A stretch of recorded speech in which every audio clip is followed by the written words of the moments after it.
ये जो मन है ना, ये भगवान ने इसकी रचना की है। इंद्रियाणाम मनश्चास्मि, कह रहे इंद्रियों में मैं मन हूं, और त्रिगुण माया का इसमें भरा हुआ पूरा पॉइजन जहर है। आप देखो, मन छोड़ के गंदी बात में ही जाएगा? नहीं जाएगा।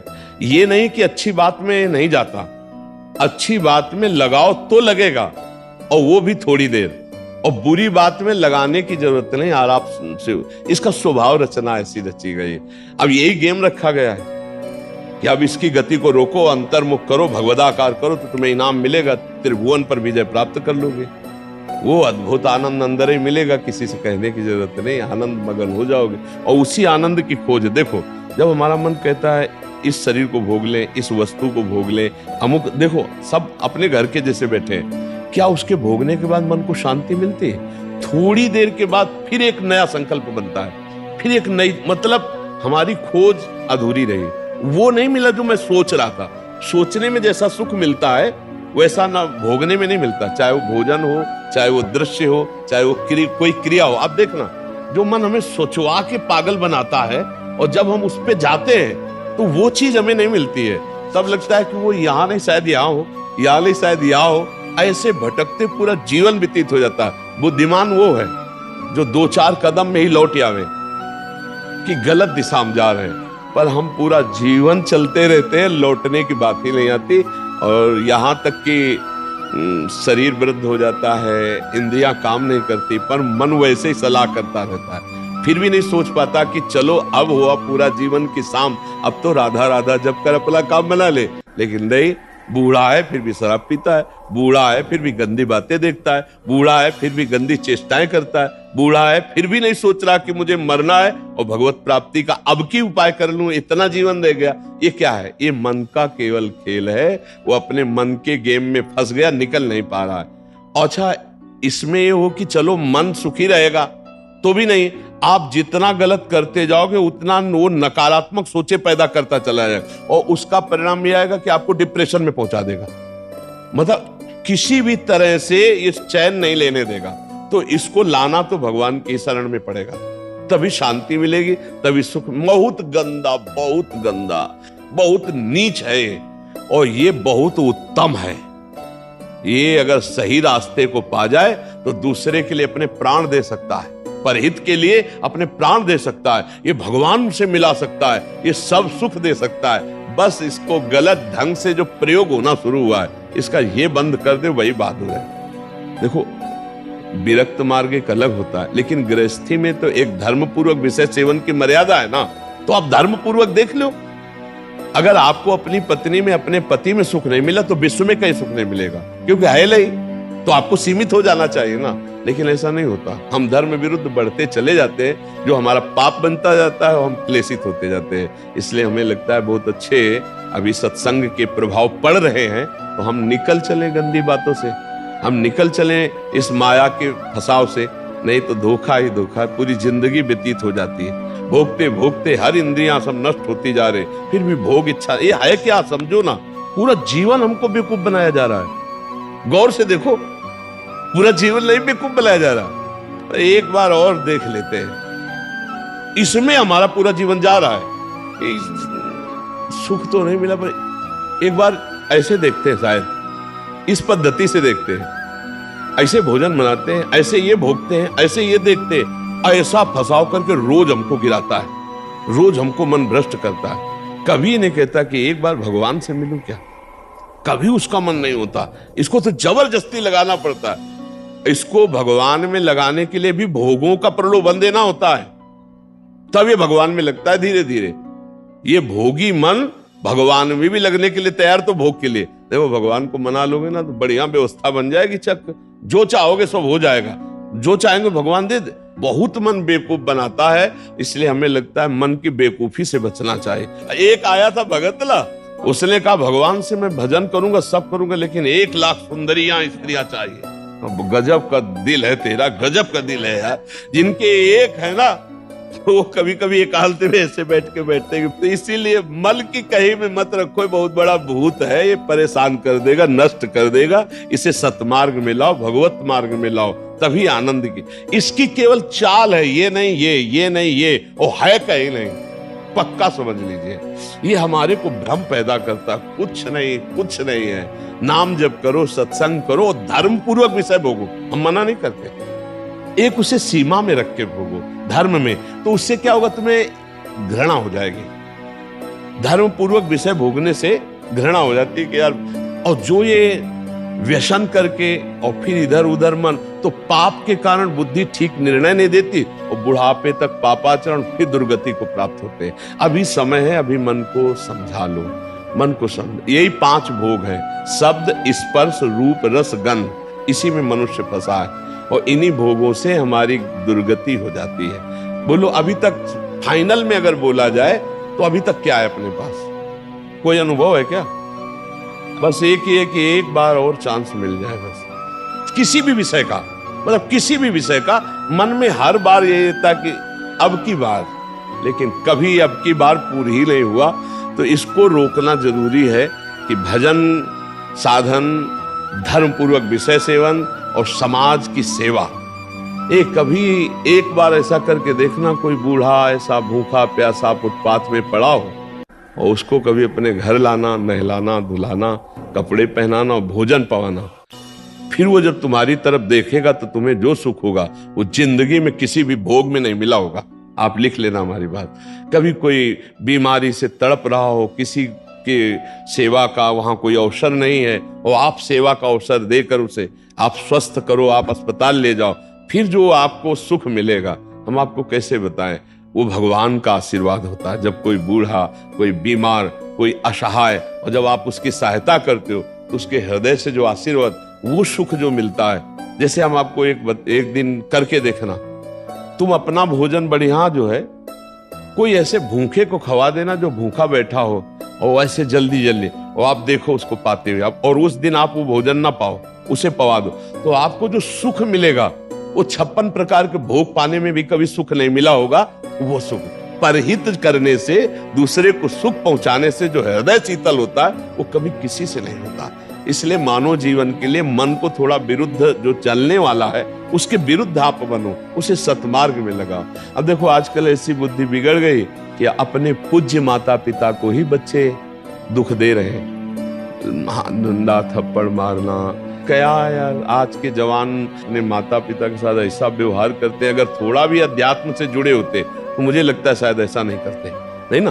धर्म से जुड़े होते, अध्यात्म से जुड़े होते, ऐसे माता पिता तो भगवान होते हैं। उनकी आंखें नहीं, उनको नहलाओ धुलाओ, किसी मंदिर जाने की और जरूरत नहीं, उनको भोग लगाओ, उनको पवाओ, उनका जो आशीर्वाद है लोक परलोक तुम्हारा सब बना देगा। लेकिन जब अध्यात्म से नहीं जुड़े तो लगता है कौन इनको, ये क्या है?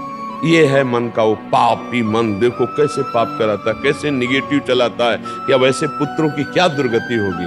तो कभी अगर ऐसा अवसर किसी को मिले कि कोई फुटपाथ में ऐसे तड़प रहा हो तो आपको जरूर लगेगा कि काहे को बोझा ले, लेकिन आप उसका अगर बोझा ले लिए तो भगवान तुम्हारा बोझा ले लेंगे। जन्म जन्मांतरों के पाप नष्ट हो जाते हैं। जब ऐसे दीन दुखी आशीर्वाद देते ना, उसे भगवान का आशीर्वाद समझना है। और जब माता पिता अंदर से साफ देते ना कि भोगोगे, तो फिर भगवान भी नहीं टाल पाते, फिर भोगना पड़ता है। इसलिए धर्म से चलो, किसी का अपराध मत करो, गंदी बातों में मन को न जाने दो, खूब नाम जप करो, यही मनुष्य जीवन का लाभ लो। मनुष्य जीवन एक दिव्य जीवन है, इसका एक दिव्यता का लाभ है। यार देखो, अगर हम ना चाहे तो पूरी बाजार से निकल जाए कोई सामान दुकान की, आके हमारी लिपट थोड़ी जाती है। हम जहाँ खड़े होंगे, जहाँ खरीदेंगे, वही जो वस्तु हमें मिलेगी। तो अगर हम निश्चय कर लिया कि मुझे मांस नहीं खाना, मुझे शराब नहीं पीना, मुझे पराई माता बहनों की तरफ गंदी दृष्टि नहीं करनी, तो मुझे कौन गिरा देगा? आप सोचो, हमारे निश्चय में कमजोरी, तभी हम डरते हैं कि कहीं गिर ना जाए। ऐसे कैसे? हाँ, कुछ कमियां ऐसी होती हैं जिससे अहंकार का नाश किया जाता है। जैसे आवाज आता है ना कि हम जितेंद्री, हम ऐसे, और भगवान को अहंकार पसंद नहीं तो छोड़ देते हैं। देखो जितेंद्रियता करके, तब जब रोता है कि प्रभु मैं तो नीच किसी काबिल नहीं, तब भगवान फिर उठा लेते हैं। नाम जब करो तब मजबूत ब्रेक लग जाएगी। कोई कैसे गिरा सकता है? कैसे गिरा सकता है? नहीं गिरा सकता। बात मान ली, बस हो गया, हो गया। बात मानने से होता है। देखो, हमारी बात ना मानो, कंठी बंधवा लो, तिलक लगा लो, सब कर लो, कल्याण नहीं होगा। हमारी बात मान लो, कल्याण हो जाएगा। बात मानने का चेला होता है ये कोई सांसारिक थोड़ी कि भैया जैसे सांसारिक संबंध होते हैं ऐसे गुरु शिष्य का संबंध आज्ञा पालन से होता है। गलत नहीं करूंगा, जैसा कहोगे वैसा चलूंगा। अब आपने कह दिया, अब ये नाम जप करूंगा, बस हो गई बात। बात ये है कि हमको अब महत्व कर लेना है। अरे बोले ऐसे कह दिया था सिया राम राम राम जपो, तो गुरु मंत्र तो मिला नहीं। तो कभी गुरु मंत्र मिल भी जाएगा तो लाभ नहीं मिल पाएगा, क्योंकि आपको संत वचन गुरु के वचन पर विश्वास ही नहीं हुआ। गुरु के वचन प्रतीति न जेहि, इस स्वप्न में भी लाभ नहीं मिल। मान लिया हो गया हमारा सब कुछ, अब हम राम राम जप करेंगे, अच्छे आचरण से चलेंगे तो यही नाम आपको बल दे देगा। जो आप कहते हो ना कि ऐसा बल कैसे आए, इसी नाम से आता है बल। माया पर जीतने का जो बल है वो भगवान की कृपा से, उनके नाम बल से आता है। देखो नाम में इतनी सामर्थ्य, भगवान को अधीन कर लिया। सुमीर पवन सुत पावन नामो अपने बस कर राखे, फिर और क्या, काम क्रोध को जीत लो तो कौन बड़ी बात। भगवान अजित जीत गए। भगवान कह रहे प्रति उपकार करो का तोरा, सन्मुख हो न सकत मन मोरा, तुम संतात उरिन में नाही। नाम जप करते हुए समाज सेवा, भगवत सेवा, माता पिता की सेवा, बस इससे बढ़िया वो साधना क्या है। अब बढ़िया गंगा जी से कपड़ा धो के लाए और फिर नाली में डुबो दिए तो फिर गड़बड़ हो जाएगा। नहीं, मानव दे थोड़ा विवेक है। धर्म से विषय सेवन करो, पापाचरण करोगे तो फिर वहीं पहुंच जाओगे, नरक है। कर्मों की बड़ी गति है, इसलिए नाम जप कर लो और ये जीवन सार्थक। अच्छा, नाम जपने में सबसे बढ़िया बात ये कि इसमें बैठने की बात नहीं करे कि आप पद्मासन लगा के बैठो, क्योंकि दिन भर काम करो, राम राम राम राम, अंदर से राम राम चल रहा, फावड़ा चला, राधा राधा राधा राधा, हर काम होता रहेगा। जब युद्ध हो सकता है मामून स्मर युद्ध से, तो युद्ध से खतरनाक कोई काम तो है नहीं। दूसरे की गर्दन काट ली, अपनी गर्दन बचानी युद्ध में, और भगवान अर्जुन को कह रहे मेरा स्मरण करते हुए युद्ध कर, तो इसका मतलब भगवत नाम जप करते हुए सब काम हो सकता है। ठीक है, तुम नाम जप करो और अच्छे बनो, इसी जन्म में भगवान को प्राप्त किया जाए, भगवान की स्मृति में डूबा जाए। अगर आपने भगवत प्राप्ति का कार्य इस जन्म में पूरा नहीं किया तो पहला दंड आपको मिलेगा बिना किसी कर्म के, इस बात का कि आपने भगवत प्राप्ति क्यों नहीं की, आपको चांस दिया गया। जैसे बहुत सरलता से हम समझाते हैं कि जैसे हम आपको विदेश भेजें सरकारी, भारत के संविधान के अनुसार आप भारतीय काम कीजिए, जाकर भारत के लिए आप ये काम कीजिए, और आप वहां जाकर जाने के लिए तैयार हो कि हमें वहां गाड़ी मिलना चाहिए, बंगला मिलना चाहिए, हमारी सारी व्यवस्था होनी चाहिए, तो सब व्यवस्था भारत सरकार ने कर दी। आप 20 वर्ष वहां रहे, आपको वापस बुलाया गया, आप जिस काम के लिए भारतीय संविधान के काम के लिए गए थे वो काम बिल्कुल नहीं किया, खूब बच्चा पैदा किए, पढ़ाया लिखाया और ब्याह और सब काम किए। अब आप बोलो भारत सरकार आपको दंड देगी कि नहीं देगी? तो देगी ना, क्योंकि आप प्रधान कार्य के लिए ही सुविधा आपको सारी दी गई थी। तो मानव देह केवल संस्कृति मांझ बरियाई के पायो, जो मानुष देह वृथा कत डारत। संस्कृति के चक्र को रोककर भगवान ने कबहू करी करुणा नर देहि, देत ईश बिनु हेतु सनेहि। बिना किसी कर्म के अहेतु की कृपा करके आपको मानव दे दी कि जाओ नर्तन कर फल विषय न भाई, भजी राम सब काम बिहाई। साधन धाम मोक्ष कर द्वारा, पाई न जे परलोक संभारा। सो परत न दुख पावई, सिर धुनि धुनि पछताए। काले कर्मय ईश्वर मिथ्या दोष लगाए। भाई का हमारा भाग्य नहीं था, हमारा भाग्य से भजन नहीं होता, भजन से भाग्य बनाएंगे हम।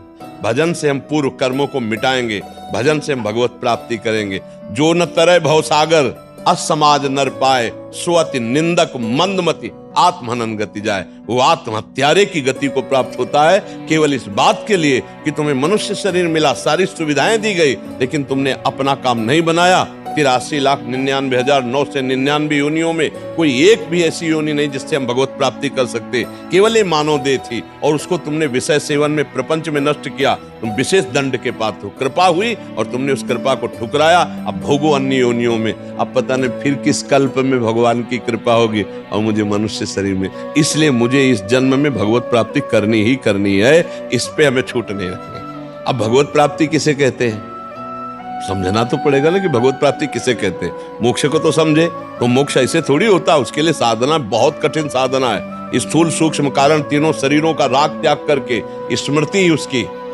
इसकी स्मृति का भी त्याग हो जाए, तब वो अपने स्वरूप में स्थित होता है। बड़ा कठिन। ज्ञान के पंथ कृपान के धारा, और परत खगेश लगे निवारा। अब इसको सहज भाव में ले लो। जिसकी अखंड स्मृति भगवान की होती है वही मुक्त पुरुष है और वही भगवत प्राप्त पुरुष है। हर समय तुम्हारी याद में भगवान का नाम चलता रहे। राम कृष्ण हरि जो नाम प्रियो, अपने तो वृंदावनवासी राधा राधा रखते। हर समय नाम चिंतन करते रहो। तुम मोक्ष चाहोगे तो मोक्ष मिल जाएगा, भगवत प्राप्ति चाहोगे तो भगवत प्राप्ति हो जाएगी। भगवत प्राप्ति का मतलब होता है भगवान को जिस भाव से, स्वामी भाव, सखा भाव, जिस भाव से वो प्राप्त हो जाए। और अच्छा, इसमें है कि गिरने का भय नहीं। हम राधा राधा जपते हुए किसानी कर रहे हैं, राधा राधा जपते करते नौकरी कर रहे हैं, राधा राधा जपते हुए संसार के सब कार्य कर रहे हैं, तो हमको संसार के कार्य भी हो जाएंगे और भगवत प्राप्ति भी हो जाएगी। अच्छा, मिथ्या भाव हमारे यहाँ लगाना नहीं, भगवत भाव लगाना है। सब में भगवान है, तो हम जिससे मिलते हैं उनके हृदय में भगवान है, हम ऐसे बर्ताव करते हैं। चाहे पुत्र हो चाहे पत्नी हो, नाथ सकल संपदा तुम्हारी, मैं सेवक समेत सुतनारी। बहुत सरलता से निपट गए संसार से, बहुत सरलता। पर भजन नहीं किया तो दंड मिलेगा, क्योंकि सरकार ने भेजा है यहाँ सरकारी काम करने के लिए, भगवत प्राप्ति के लिए। अब अगर चूक हो गई तो फिर गड़बड़ हो जाएगा। अच्छा देखो, तुम्हें तो कुछ गड़बड़ होना है नहीं, तुम तो अविनाशी भगवान के जन हो, अविनाशी स्वरूप है ना अपना सबका। लेकिन जैसे स्वप्न में लाठी चलती है, कुछ नहीं होता है, पर पीड़ा होती कि नहीं होती स्वप्न के समय। स्वप्न के समय अगर लाठी चलावे तो वैसे लगती है, नहीं स्वप्न में अगर हम डूब रहे हैं तो वैसे डूब रहे। स्वप्न में अगर पिटाई शुरू है या कोई गला काटने जा रहा तो वैसे भय लग रहा है, और है कुछ नहीं, तो दंड तो भोगना पड़ेगा ना। ऐसे ही जागृत में है, ऐसे ही नरक आदि में है।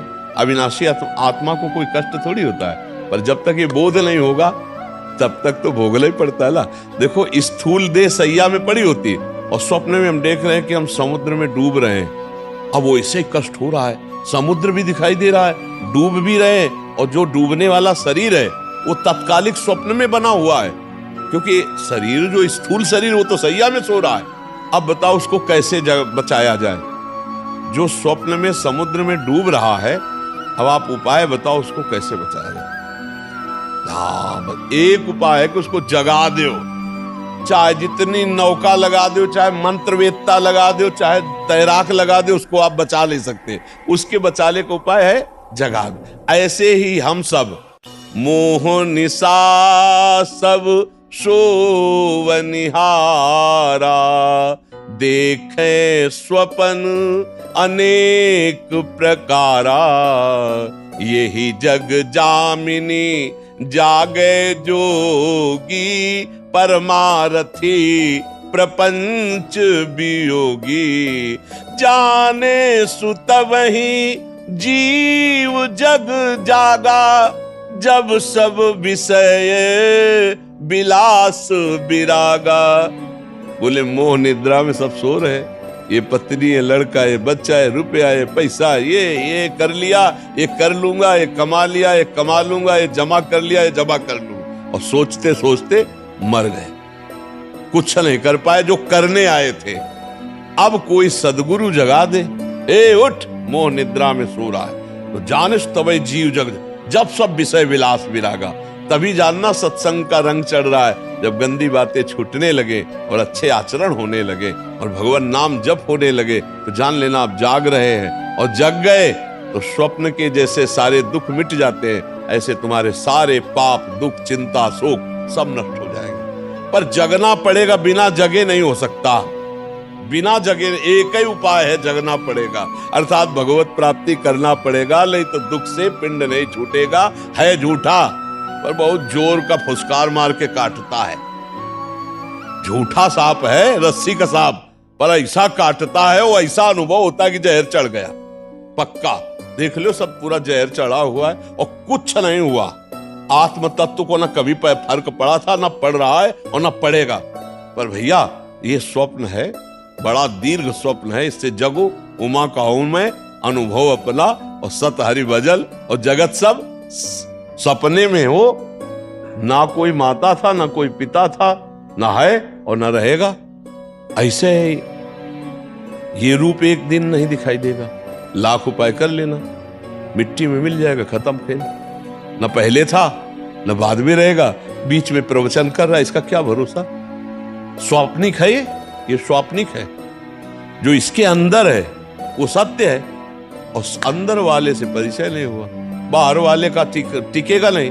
भाई इसी में हम झूठे में मारे जाते हैं, हर जन्म में मारे जा रहे हैं हम। झूठे से प्रेम करते हैं बाहरी, और वो टिकता ले, और जो अंदर का है उससे प्यार हुआ ले, खाली हाथ फिर। तो एक बार तो यार इस पर विचार करो कि मेरे जीवन का परम लाभ क्या है। भगवान का चिंतन, भगवत प्राप्ति, इसी से परम लाभ मिलेगा।